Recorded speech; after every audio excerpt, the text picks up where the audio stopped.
Well, hello and welcome to day 45 of 365 days towards racial change. My name is Tom Lynn's Nyback. Good to see you again. Happy Valentine's Day. Just keeping up with the times. I'm sorry I didn't decorate with hearts and things like that.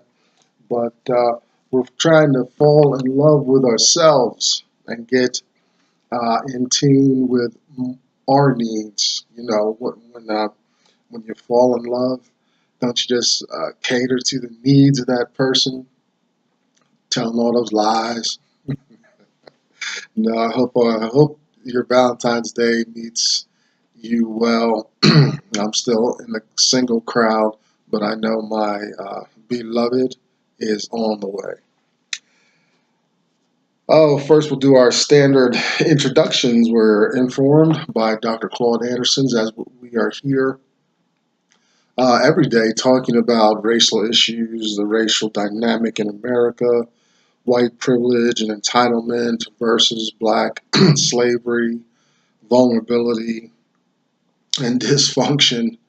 And we go back and forth, tracing back to slavery up to the 21st century and beyond. Some written materials that Dr. Anderson um, wrote, very good works. The first book I read was A Black History Reader, 101 Questions You Never Thought to Ask.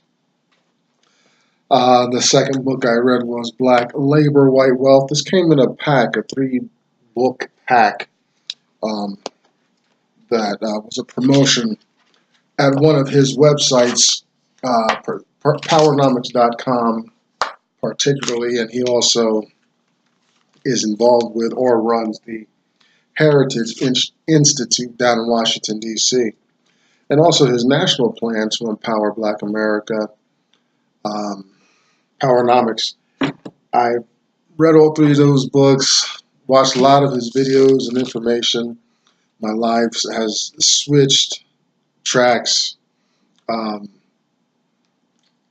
a 180-degree turn in my life as he's awakened my mind to what's really going on in America, not just racially, but now that I see the racial stuff, I'm into the economic angle that he really goes for in his work. We also have story time, take a fictional look at slave life in America in the mid-1800s. Uncle Tom's Cabin, written by Harriet Beecher Stowe, and understanding how that relates and asking ourselves the questions, does this slave mind still prevail? Is it passed down from generation to generation? And also whether or not blacks are playing the economic game properly in America. There's a way to live it. There's a way to,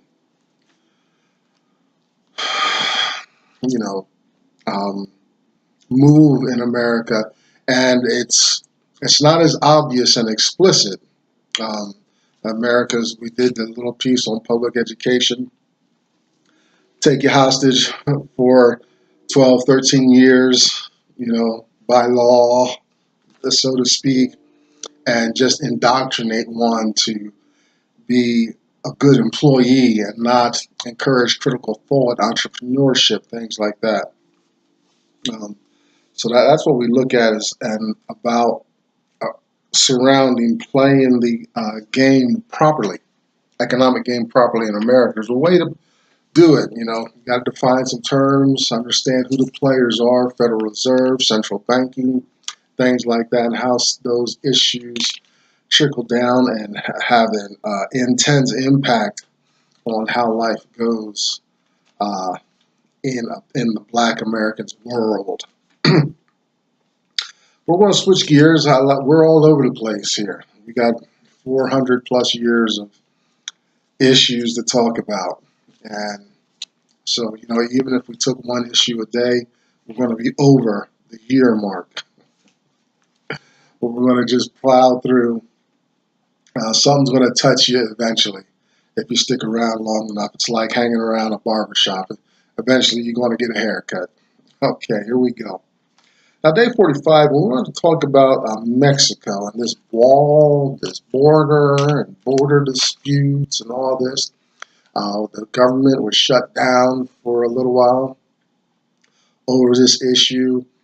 Deadline is coming up soon if you can match the dates with this program here. Votes are on the table, more disputes, $1 billion here, $1 billion there to address this border problem. So I'm not going to talk about maybe the specifics of that, but I want to come at it from kind of a different angle about this immigration problem, because I got this problem with America's misdirection of what's really going on.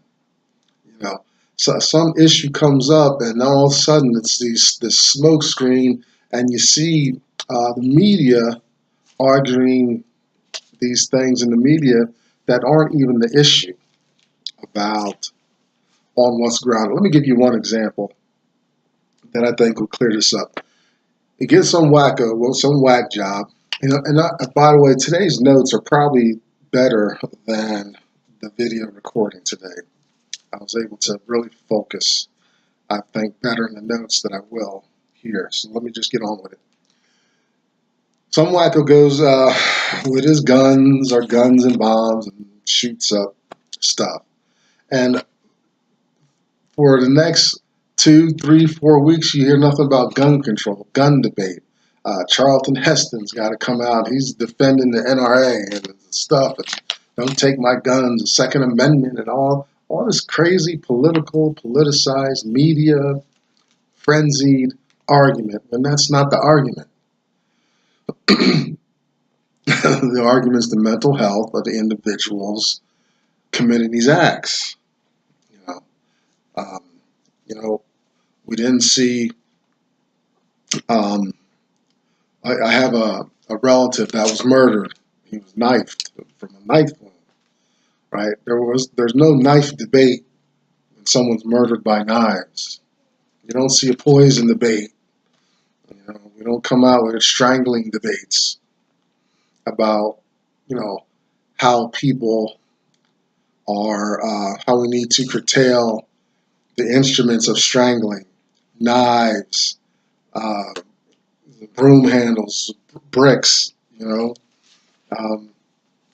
don't see a car debate, right? When there's vehicular homicide, where there's no big debates and weeks on end of endless circular talking about whether or not we should build cars and things like that. But with guns, we have all of a sudden this whole big conversation, and everybody's got to chime in on the guns and the weapons and bump stocks and automatic, semi-automatic, caliber, power, manufacturers, things like that. Take it, just toss it aside. It's the people with the guns. Okay, so now we come back here to our this border wall and Mexico, and we got all of these people climbing the walls to get in here, coming through the desert. I saw a documentary some years ago. A poor gentleman thought he could cross the desert on 2 gallons of water. They found him under like a sage bush, dead. Obviously, dehydration and exposure, things like that. It's really sad that those individuals feel that desperate to come to America, where they'll challenge the desert. We've got armed people more at the walls now, so there's been some light gunfire, grenades, water cannons, things like that. They also have to work on technology to look underground and everything.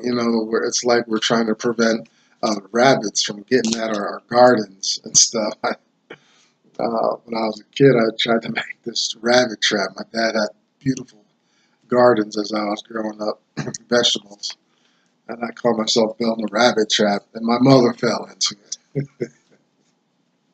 Yeah, she was pretty mad. But I'm talking about America's misdirection.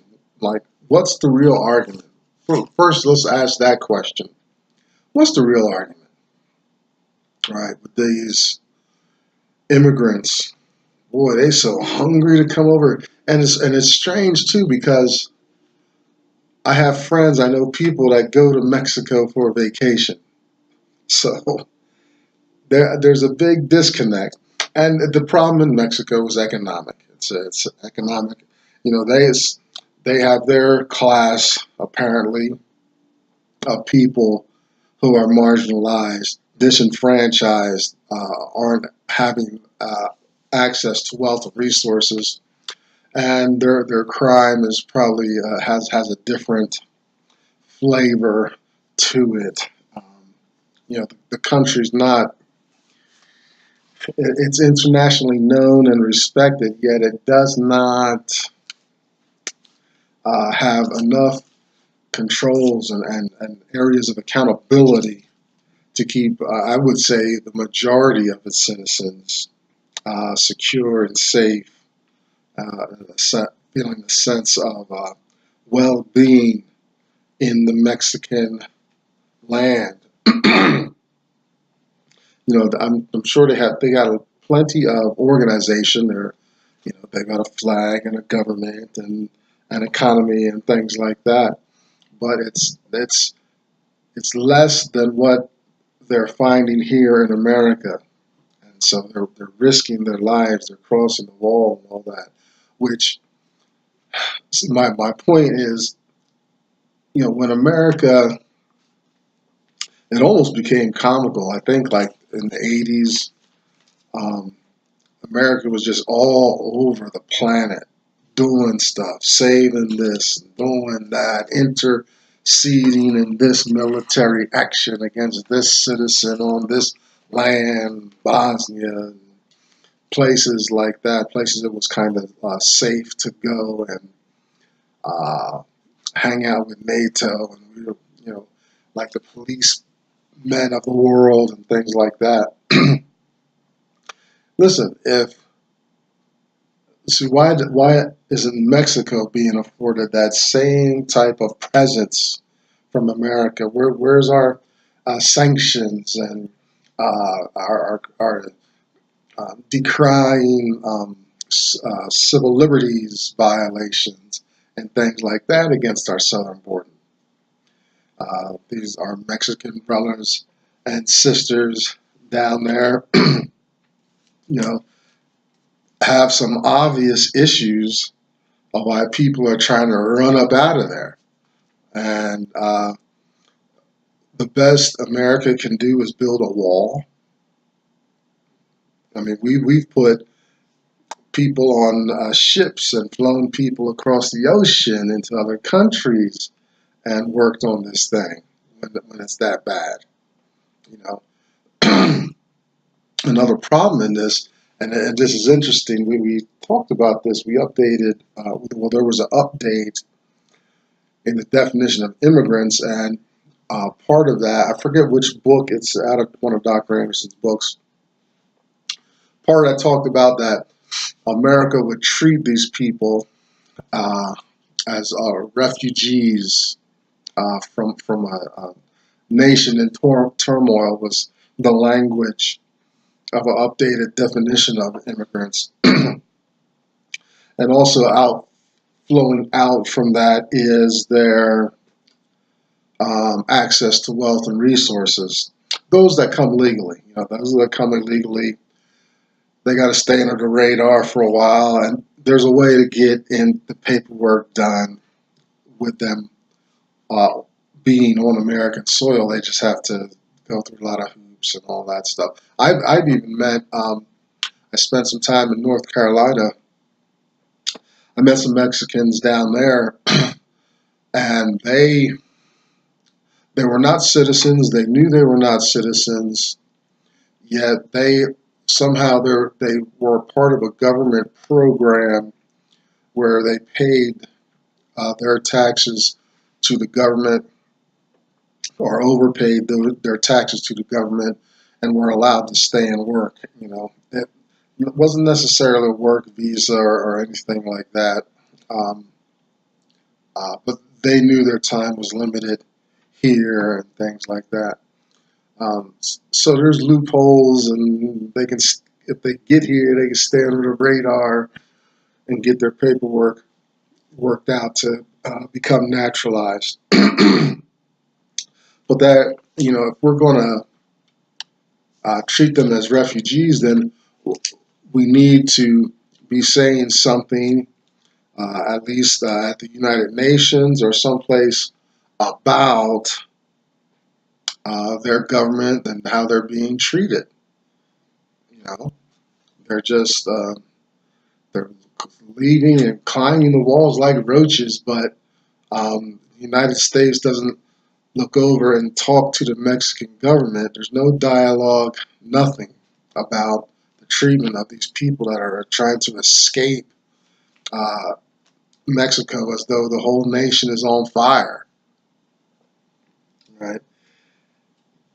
Now, the problem here in this conversation, 365 days towards racial change, is that with the still constant flood of immigrants, whether Mexico, anybody else, this influx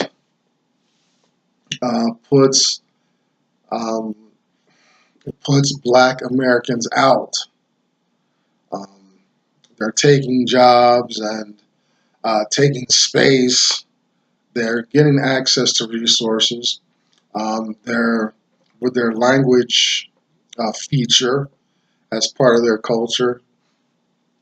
They can really get plugged into awesome jobs. Like, I worked some minor construction cleanup here and there, and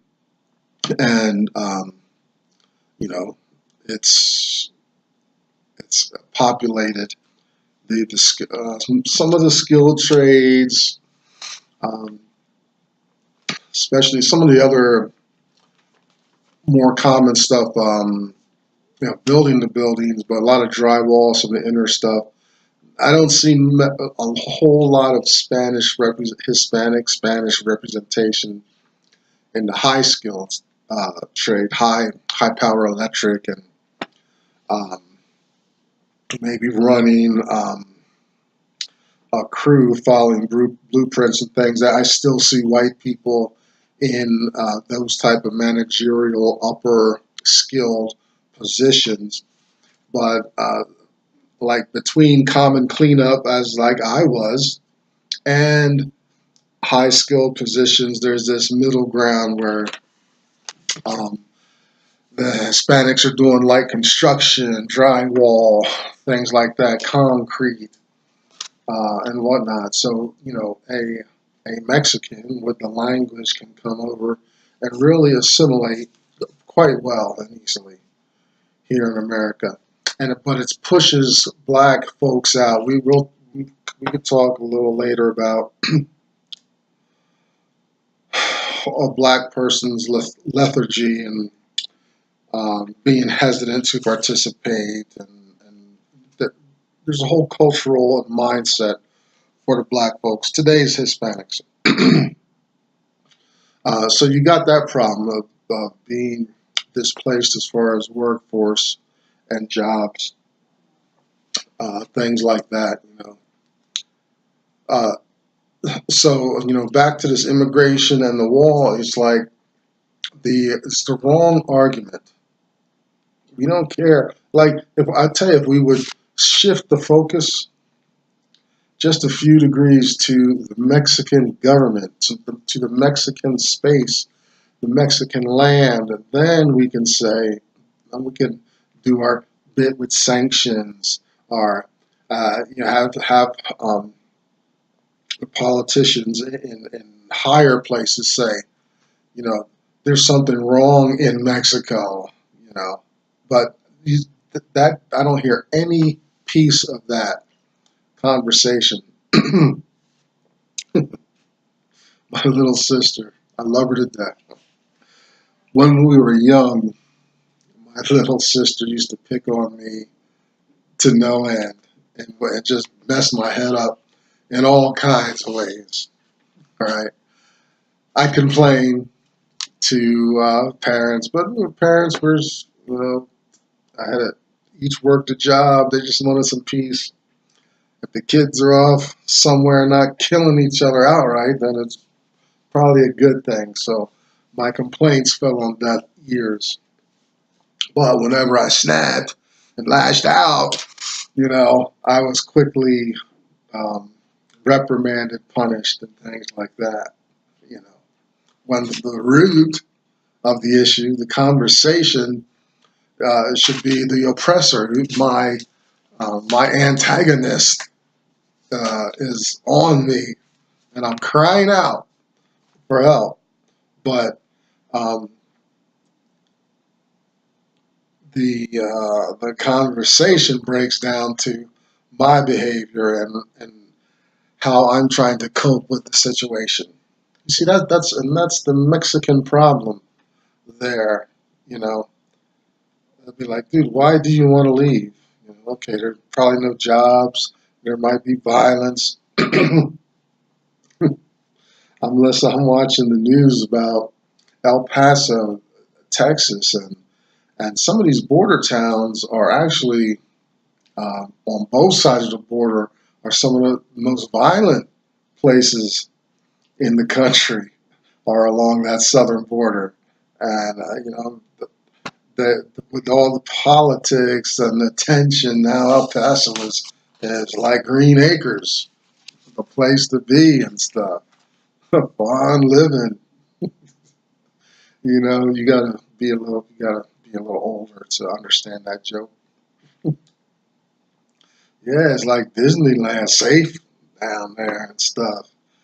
You know. So where is the government? The government's not doing anything, and it's the same thing. What I'm getting at is America's misdirection, America's politics, right? When the slaves were really emancipated and freed, when they could leave, even though they had nowhere to go, no means of support and whatnot. Um, the white folks would blame the ex-slaves for being broke, for being shiftless, for being ignorant. They've been in the hands of white power and entitlement and privilege for 300 or 400 years, and those basic things were not supported or talked about for to encourage them to encourage their growth. Very select few could read and write, and the best that a former slave had was understanding how to work a white man's farm and plantation and whatnot. Tell you a funny story. This immigration walls and stuff came up. I happened to be talking to a Mexican man years ago, and this question came up that I'm asking you, or that I'm presenting, that we're critiquing today. And I asked him. I said, what's wrong with Mexico that they want to? They're risking their lives. They're jumping over walls. They're climbing under fences, going through water, dry deserts and stuff. And his reply was that while all those activities are true, in reality, he says, the Mexicans go back. They go back home to Mexico and stuff. It took me, and he said it.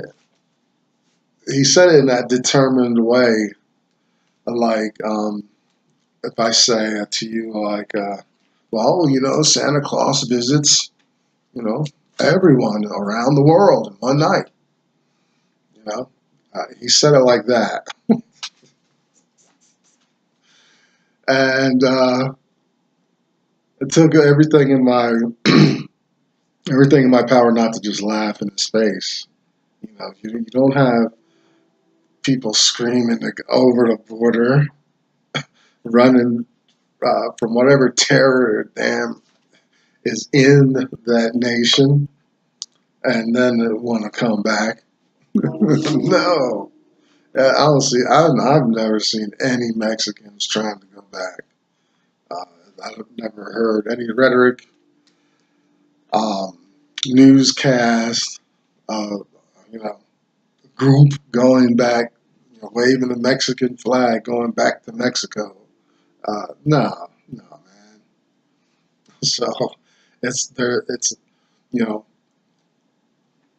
maybe this year I'll go find some articles or something. Do some short interviews, elevator pitch interviews, to find out what is going on down there. Because I tell you, like, uh, in the slavery days, that was actually a place to go, escape to. You um, but what is it?